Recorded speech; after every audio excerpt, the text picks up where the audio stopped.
being talked about every day on the TV. It's hard to deal with. Last season, apparently, his attitude wasn't good. I just think he's a bit bored. After the first season, I could have left, but I really wanted to smash the league. He's so good, so strong, so quick. Kudus is a baller. He will make a lot of the fans very excited. Kudus! Oh, a special player! I was just fuming that game and I just reacted straight away. This is Mohammed Kudus and this is Sports Illustrated. So I grew up in Accra, a small town in Accra called Nima. It's mostly known for violence and stuff like that, but there's a big love for sports as well. There's days they play football and you see a lot of people gather around to watch, for free. Mom, she played both roles of being a mom and a dad at the same time. She took care of I and my siblings all by herself, so I learned a lot of stuff, giving your all and really doing all your best to provide as much as you can. I think she did it quite well, even though it wasn't easy. My oldest brother was always finding ways for me to play football, like getting me a pair of boots, because he was older and he was finding his ways to get money to do that. I had a lot of rules and was very strict, so I don't really remember getting into any violent trouble or anything. Maybe skipping school and going to play football, not doing my homework because I want to just play football.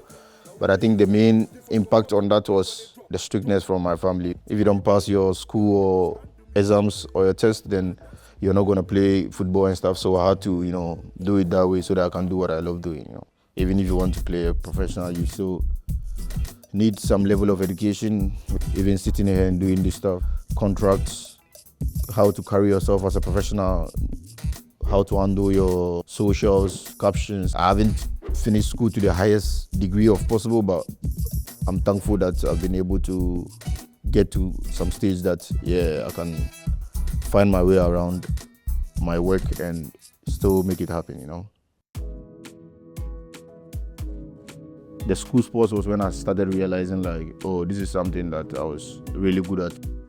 From the school tournament, they pick out the best players and then there's a trial with them and then there's the best teams in Accra.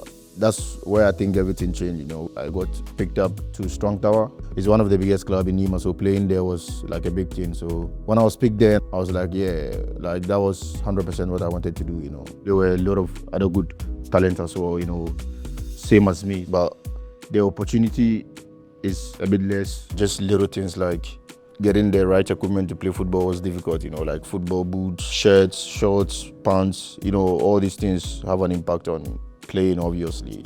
Even good pitches, we have to play on sand pitches. On a grass pitch, you automatically expect how the ball should come and bounce, but on a sand pitch, it can move anywhere, so you have to react quicker to controlling the ball. And if you can find your way through the sand with a bumpy ball and stuff like that, if you get a good pitch, it's going to be much easier. At home, I'll say Accra Suffolk. They were the main team I was supporting. My brother who hustled hard to get some money to buy a ticket for me to watch their game, so it's a pleasure, to be playing in them stadiums now, because I used to sit there watch the Ghana League in that stadium. I had a lot of idols outside Ghana, all over the world, watching football because I loved it. But as a Ghanaian, you watch more Ghanaian players and it's easier to connect to them knowing their roots. I'll say ACN because at that time he was one of the players really playing at the highest level and representing the country at the highest as well. So he had a lot of impact in young kids growing up. Messi, Ronaldinho, I just loved creative players, trying to have some flair, enjoy the game, get the fans off their feet. I think that's what the game is about. It's an entertainment, I just wanna be a baller, stack my money up taller, pull up boys to the baller, her waist couldn't be smaller, yeah. Denmark is really, really cold, and I think that's the coldest country I've lived in. When it was winter, sometimes the game's cancelled because the snow is too bad. You don't even feel the ball sometimes when you're taking touch, but I had a nice time there. For my start of football journey, was nice. Yeah, going away from my family was difficult. I was a kid at that time, still homesick. It's one of the sacrifices I had to make, if I wanted to be in the position I am today, It revolves back to helping back the family and stuff like that, and now I can see them whenever I want, so As a kid at that time, it was difficult to accept, but as time went on, I was blending in smoothly and then getting to understand it day by day. The good thing was the owner was living in Ghana, so he bought the club in Denmark. So the transition, it helped a bit because most of the staff from Ghana were working in Denmark as well, So ACN is working there now because they are trying to integrate Ghanaian culture so that's easier for the players when they join the club in Denmark. So it took time and then I adapted smoothly. I think the first season I didn't really play much of the games because I was blending in slowly. After the first season I could have left, but I really wanted to smash the league, then feel like, yeah, I'm ready for the next step. So I stayed for another season, and the following season, I played everything, and then, I conquered it the way I wanted to conquer, and then I decided to take the next challenge. Hi Ajax fans, this is Mohammed Kudus, and I'm 19 years old, and I'm an attacking midfielder, and I'm happy to be here. See you soon. The way I played in Denmark, I knew I was ready for the next challenge because, not to say it was easy, but I didn't want to get complacent, I had to set the next goal and the next challenge. And of course, Ajax was a big club and they were very good known for developing young talents and then selling them to bigger clubs. So I thought, why not? Because I had other chances where I could join even the Premier League straight away from Denmark and stuff. But looking at the gap in my development, I thought it would be better to make the step in between to Ajax, get some Europe football experience, Champions League, know what it's like, and then if it's Premier League or any other top league, then we'll go next. So I made the choice to Ajax. When I started, the first 2 months was really good. Pre-season, started playing straight away, scoring, and then my first serious injury was first Champions League debut against Liverpool. Kudus looking to put pressure on Fabinho. And I had my meniscus tear. Champions League was one of the stages as a kid growing up.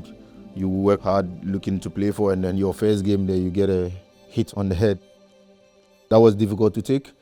I had to really dig deep in, change a lot of stuff personally, and then focus a lot on my body and my mind. The change in leagues and the play and intensity and everything as a player is something you need to adjust so many things in your normal day routine to fit in the requirements, because it's a lot of games now, high level, high intensity. So I just started working with a personal physio and then started focusing just personally on me, on recovery treatment, exercises. I think that's the biggest change in my routine. Since then, I think it has been good staying fit for a couple of years.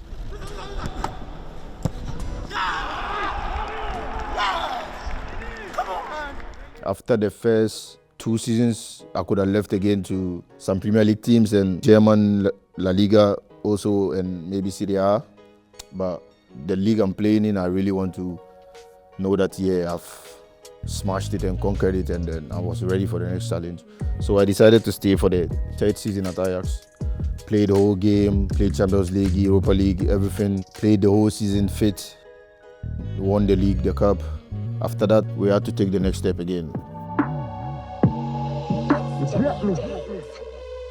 GH, we're touchdown in the East End. Big ballers don't pretend. Running, cutting through defense, have your team them swimming in a deep end. Most of the TVs back home, they show a lot of the Premier League and stuff. So that's a league I've been interested in playing. Aside that, also I had to just feel it in my belly and then go with it. If I didn't feel like it, I don't think I would have ended up here.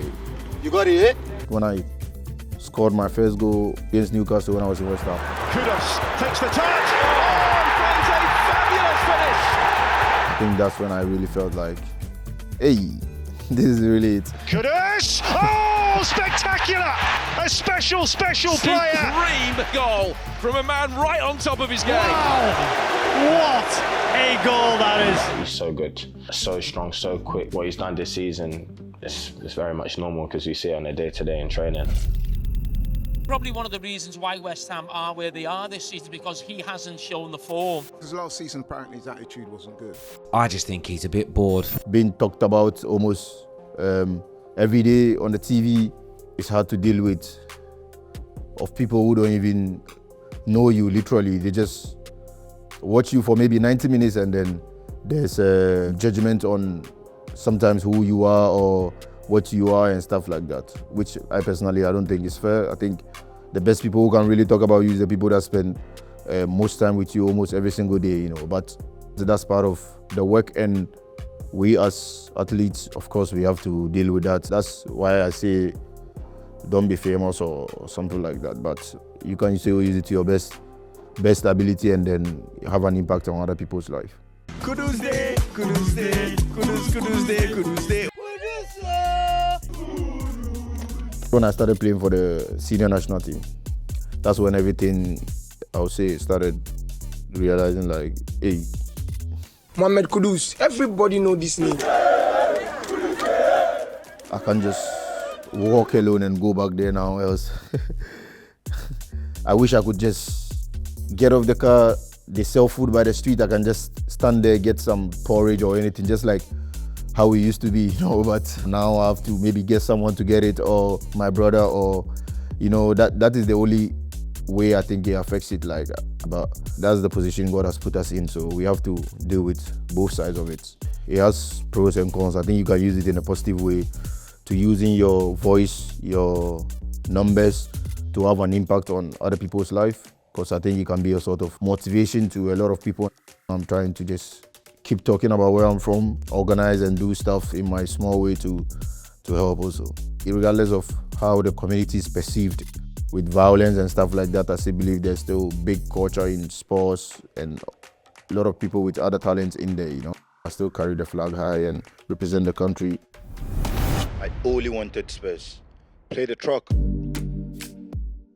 I think that's the main big factors in any club I would want to join is the project, how I see myself developing in that project, and the manager. Looking at his work at Brentford with attackers, I can name so many like Mboemo, Evan Tony, Damsgaard. His development with them has been really, really massive, you know. So I thought, yeah, he would be the perfect guy to help him my development and how he wants his attackers to play as well. I think I have the qualities to play like that, and that's how I want to play. So yeah, it just fitted perfectly in my head and it just felt right. I'm gonna listen to your heart, okay? You find Spurs there? Yeah, I find it. He's a very demanding coach, offensively and defensively. One of my major attributes is getting the ball 1v1 and taking players on. So the team tried to put me in positions to do that, which helps a lot. Defensively as well, he expects a lot because we press high very much. Whichever opposition, you know, even City, you know, a team that plays from the back, but we press really, really high, and that's comes with a lot of running demands and high intensity movement and stuff like that. So yeah, the demand from him is very high, but it's really, really helps the team, and you can see from some of the games already. To be honest, the whole squad tried to, not just me, all the new players, they try to integrate as much as possible. But I'll say Kevin Danso, he's a Ghanaian as well, but yeah, grew up in Austria, so I think that Ghanaian connection is already there from the start because we speak the same local language and stuff. But all the other guys try to help in their best way possible, yeah. I think it's just whatever happened on the pitch stays on the pitch, you know. Yeah, I was just filming that game and I just reacted straight away. And then it's done and dusted after the game, so it was nice. Playing with him now, it's a small world in football, so just try to patch up and move on. Tottenham Hotspur against Arsenal from Hong Kong. I was really surprised, you know, because that's even outside UK, so I can't even imagine what it would be like over here. But it was a really, really nice game. It was good we got the win as well. First win with the North London derby, you know, the energy, the fans, it's crazy, but I think it will be massive to play the one down here in England. Finishing top 4 is a very reasonable challenge for us this season, you know. Staying fit the whole season, winning a trophy. I think we play in almost all the competition this season, Premier League, Champions League. So winning a trophy will be a successful season for me. We talked about so many clubs, but I think you represent your country is like a one-time thing, you know. That's the one with the biggest emotion and feeling for me, you know. Means a lot wearing that jersey, you know, with a lot of pride, you know.